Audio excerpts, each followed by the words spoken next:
Hello, it's May 10th, and this is Kirsten again. We're working on the Ave Maria, and she's going to start hands separately.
That's okay.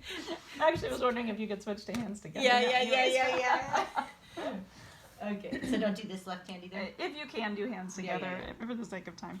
That was classic. So left hand. Whoa, there you go. Hold on.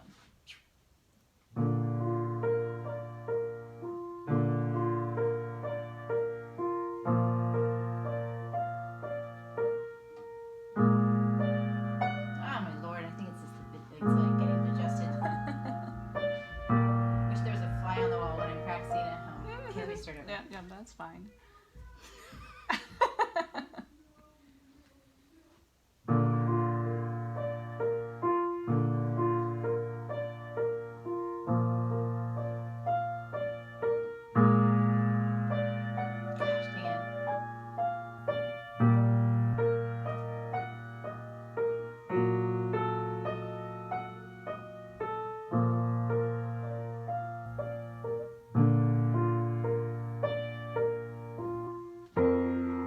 Flat in the left hand.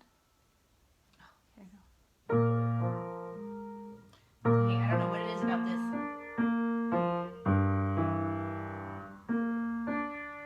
That's all right. I was doing so good at home. Oh my gosh. Let me just do my left hand really quick. Okay, that's fine. This will be. That's fine. Gosh, darn it. I think it's the stage fright. As soon as my husband walked in, I was like, you gotta leave.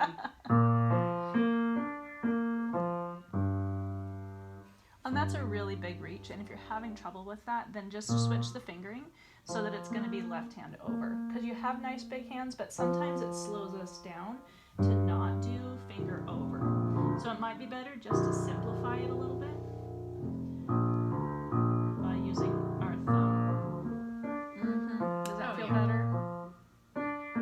Because whenever possible, we want to avoid having our thumb and pinkies on the black notes, but sometimes just by doing that second finger, we need to be on G. Oh yeah, and then I can go down. Yeah, so whatever's I'm gonna feeling do that. better. I'm gonna so do that because I was practicing the stretch, but see, there you go.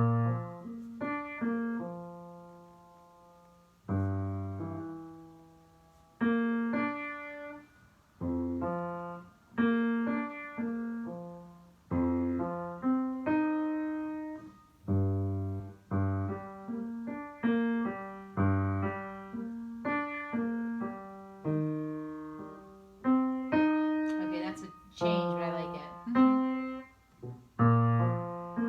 Then I don't mind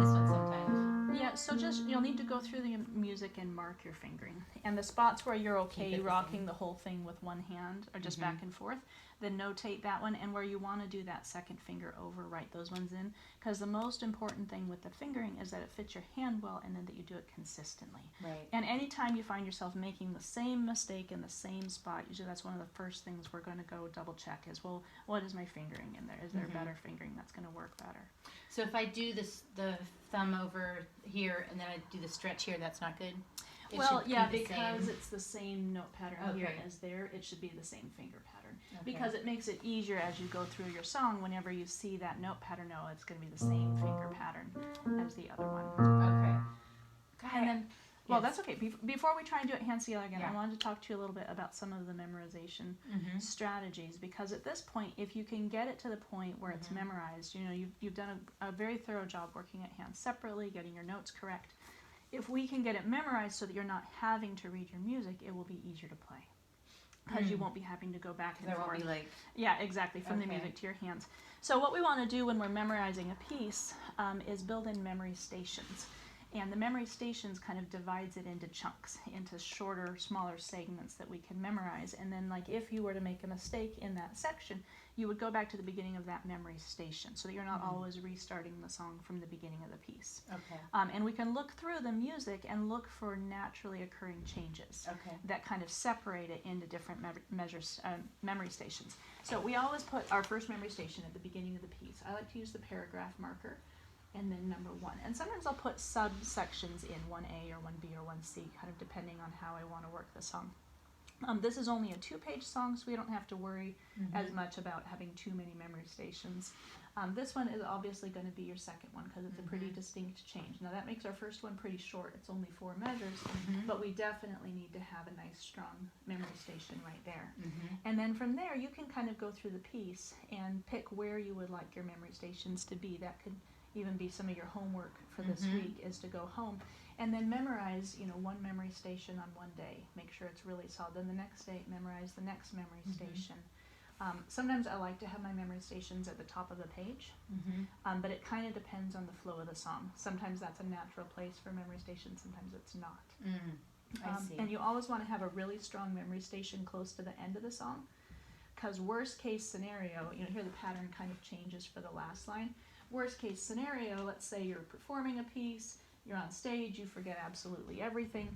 You want to remember that last memory station. Just jump to it, end the song, smile.